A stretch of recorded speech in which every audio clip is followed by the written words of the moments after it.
முதலமைச்சர் விஜய் குறித்து அவதூறாக பேசிய வழக்கில் முன்ஜாமீன் வழங்க கோரி சென்னை உயர்நீதிமன்றத்தில் அனிதா ராதாகிருஷ்ணன் மனு தாக்கல் செய்திருக்கிறார். விவரங்களை செய்தியாளர் ஆனந்த் வழங்கிட கேட்கலாம். ஆனந்த், வணக்கம். விவரங்கள்.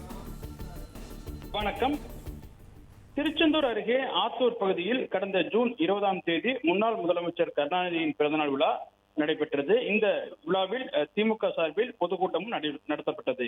இந்த பொதுக்கூட்டத்தில் கலந்து கொண்டு பேசிய முன்னாள் அமைச்சரும் திருச்செந்தூர் தொகுதி திமுக எம்எல்ஏமான அனிதா ராதாகிருஷ்ணன் முதல்வர் விஜய் குறித்து ஒருமையிலும் அவதூறாகவும் பேசியதாக குற்றம் சாட்டப்பட்டது. இது தொடர்பாக திருச்செந்தூர் பகுதியினுடைய தமிழக வெற்றிக் கழகத்தின் நகர செயலாளர் செல்வம் சார்பில் ஆத்தூர் காவல் நிலையத்தில் புகார் அளித்தார். இந்த புகார் அடிப்படையில் அனிதா ராதாகிருஷ்ணன் மீது ஆத்தூர் காவல்துறை வழக்கு பதிவு செய்தனர்.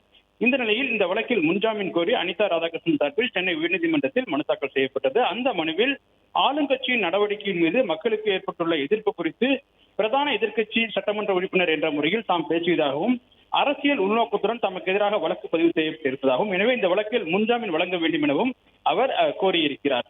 இந்த மனு நீதிபதி ஜி.கே. இளந்திரையின் முன்பாக விரைவில் விசாரணைக்கு வரும் என எதிர்பார்க்கப்படுகின்றது.